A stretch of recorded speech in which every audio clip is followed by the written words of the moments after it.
gagamba natin para mahanginan din naman sila kasi makulimlim ang panahon. So tingnan natin. Ganito ako magpahangin ng mga gagamba natin, mga kasapot. Ayan, diba? Tahimik lang sila pag mga tulog. Pero pag mga gising na yan, nako, away-away na yan, mga kasapot.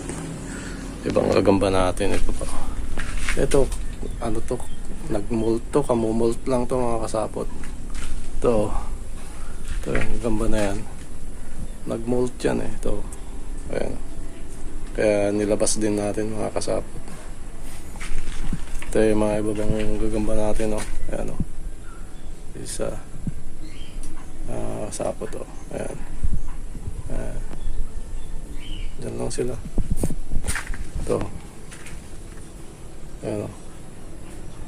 Tapos ito pa, oh.